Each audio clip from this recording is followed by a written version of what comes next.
Otra vez, o sea, hablamos de el verbo afectar tiene una carga negativa por sí mismo.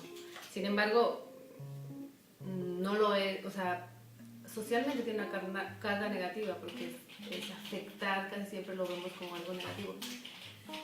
Pero yo diría más bien que influye negativo o positivamente, ¿no? Y en ese sentido, pues podría ser visto desde los dos extremos, ¿no? El uso del teléfono móvil en una conversación o digamos, en las relaciones sociales puede ayudar a, pues sí, a generar vínculos y diálogos en muy poco tiempo, muy rápidamente, pero también puede afectar lo que muchísimas personas se quejan ahora en día, es que estando en una misma mesa se rompe el diálogo entre las personas que están en esa mesa, ¿no?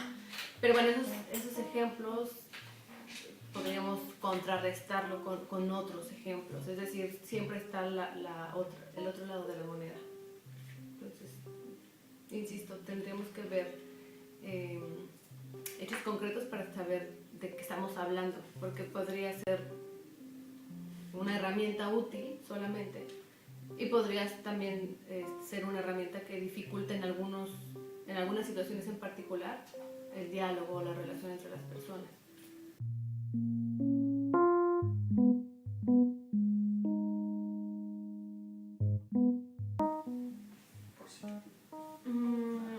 No, insisto en este tema de que son herramientas, ¿no? Es como decir que, y claro, o sea, puedes depender tanto de esta herramienta como depender del libro texto, ¿no? Entonces, a ver, si yo soy profesor y no puedo dar mi clase con un pizarrón común y corriente de esos verdes que se usaba con tiza, es más o menos, digamos, es una comparación muy tosca si quieren, pero es un símil que nos ayuda a ver que una herramienta puede ayudarnos a potenciar pedagógicamente las dinámicas entre el profesor y el estudiantado. Y en esa medida podemos sacarle muchísimo provecho. Pero claro, si el profesor no es capaz de dar su clase, darse a entender, explicar alguna cosa sin utilizar el pizarrón, digamos, entonces se crea una total dependencia. ¿Me explico? Entonces va más allá del aparato en sí mismo. O sea, nos ayuda muchísimo. Y justamente esa es la clave del asunto. O sea, que tengamos aparatos que el hombre ha desarrollado a través de la historia para que nos ayude, en este caso específico, en el ámbito de la educación, es maravilloso. Solo que la parte de construcción de una dinámica, de una serie de pedagogías que ayuden a que la relación entre estudiante y profesor sea más o esté más allá de los propios aparatos, eso es fundamental, sea con el teléfono celular o sea con un pizarrón verde con tiza, ¿no?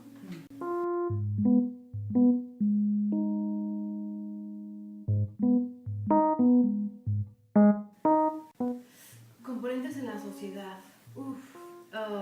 Bueno, hay muchas interpretaciones, ¿no? Bauman diría que estamos, digamos, en una sociedad líquida en donde cualquier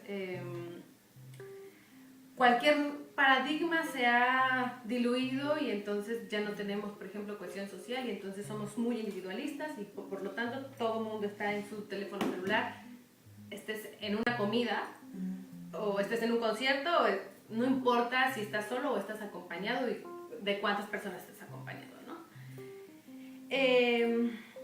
Sin embargo, me parece que aunque esta situación tiene una dimensión social, es decir, macroestructural, que es evidentemente está en el plano de lo cultural, digamos, los elementos que podríamos por ahí visualizar serían sí, el individualismo que ha caracterizado la época moderna, y que tiene que ver con el espacio del individuo o la conciencia del espacio individual en el entorno social. Es decir, tenemos una sociedad, pertenecemos a un grupo social, pero a partir de la modernidad nos damos cuenta que dentro de ese grupo social nosotros tenemos un espacio propio en el que podemos conectar y desconectar con nuestro mundo social, ¿no? Y elementos como ese están en esta clave macroestructural. Pero también tenemos la otra parte que es lo micro, ¿no? Lo que tiene que ver ya con las decisiones más individuales, que nunca se desconectan, por supuesto, de la parte cultural o macroestructural. Y repito lo que decía hace rato, tiene que ver, por ejemplo, con decisiones propias. Y cuando estamos en una comida con amigos y tal, saber si eres de los que prefieres ponerte a chatear con alguien que no está en la mesa, y puede ser algo momentáneo, porque nada más vas a responder algo que estabas esperando, porque vas a responder simplemente. O puede ser que te estés clavando en el celular y ver todos tus correos y ver... Eso significa que no te está importando mucho la persona que está frente a ti, ¿no? O pues son como, repito, como decisiones que vas tomando ahí en las interacciones propias. Y luego hay como espacios en donde se prestan mucho más a como este consumo casi frenético que tenemos del teléfono, ¿no? Que es, por ejemplo, en el tren, en el transporte público. Es muy común que todos vayan sentados, o bueno, muchos de los que vamos sentados, parados como sea, cada quien en su teléfono, ya sea escuchando música y en el teléfono o solamente en el teléfono. Pero tampoco tenemos que asustarnos, porque ni tiene que ser como algo que nos presagie el final del mundo, o del mundo en sociedad, ¿no?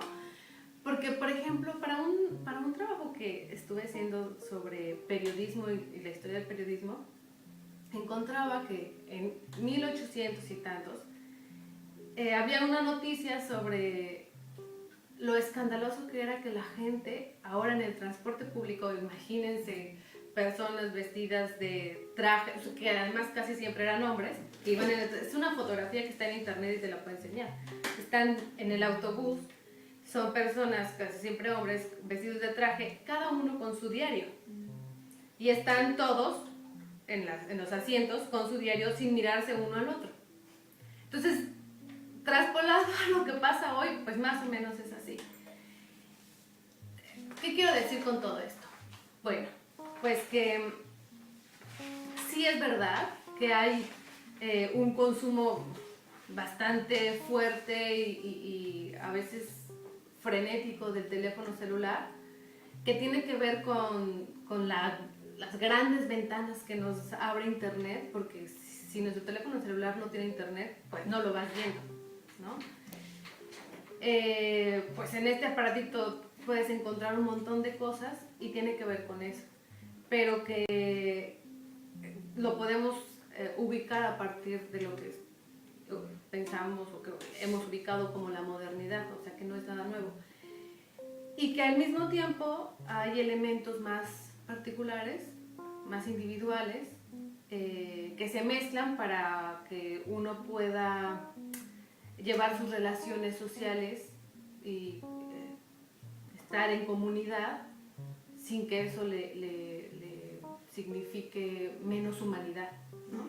Entonces ahí como que hay, digamos, para redondear la idea, estos dos niveles, el macroestructural y el nivel individual, que se van tejiendo todo el tiempo y que ahí puede haber variantes a considerar.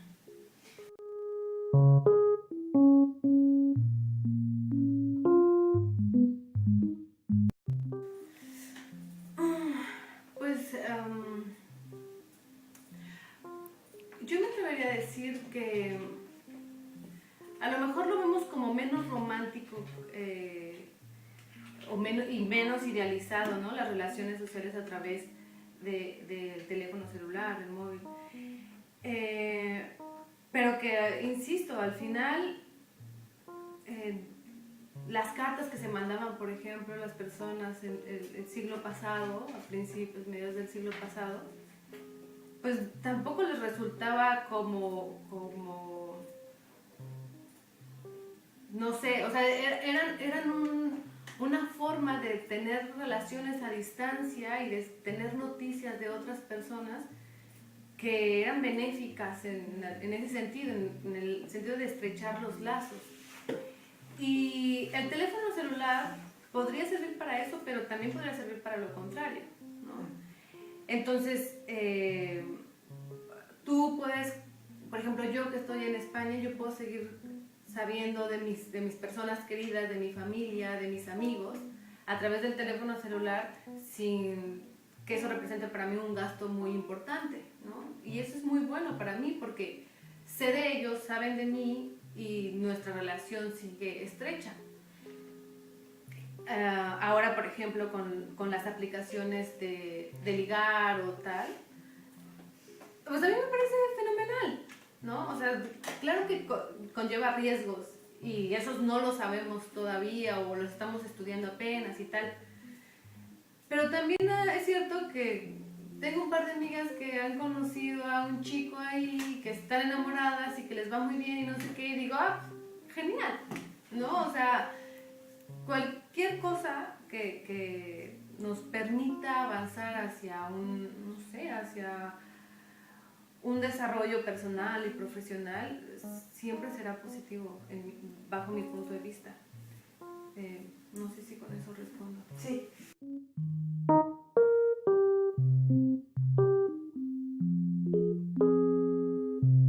Que hacemos bien, ¿no? Es que las tecnologías en general nos potencian. Entonces las cosas que hacemos bien las hacemos más potentes. Pero las cosas que hacemos mal, pues las hacemos más potentes, ¿no? Entonces, si yo soy un estudiante que se conforma con lo que el profesor le da, pues es que evidentemente si tengo un campus virtual, nunca voy a entrar al campus virtual. ¿Como para qué? Si voy a estar 3 horas ahí con el profesor que me va a decir no sé qué, voy a medio a apuntar y ya, no necesito más, ¿no? Pero si soy alguien que le gusta saber más y que se interesa por desarrollarse profesionalmente y personalmente, pues voy a sacar el mayor provecho de las herramientas que tengo a mi mano, ¿no? Y me voy a enterar de cosas que ni mi profe me ha dicho. Y justamente ahí está una de las claves de esta época que nos está tocando vivir, que los roles sociales, en particular en la escuela, se están trastocando de una manera que no habíamos visto. El profe ya no tiene la verdad absoluta. Nunca la ha tenido, pero ahora es más evidente que nunca, ¿no?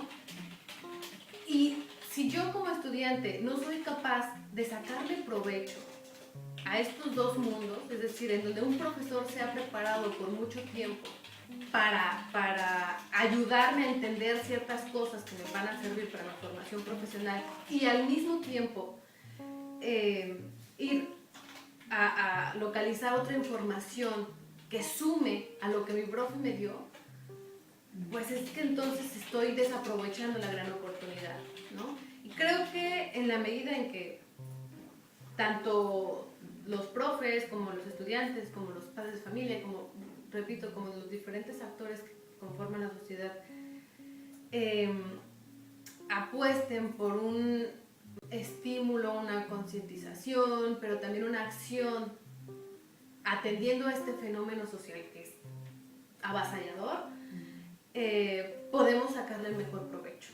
Y ejemplos hay muchísimos, ¿no? O sea, cuestiones en salud, cuestiones para organizarnos mejor en sociedad, para sacarle mejor provecho a nuestras actividades económicas o productivas, para aprender más y mejor, ¿no? Para prepararnos más, incluso para tener como perspectivas de vida más completas, ¿no? Entonces, en ese sentido, creo que potencia las cosas buenas que como humanidad, ¿no? O como sociedades tenemos. Pero pues, claro, también está la otra parte.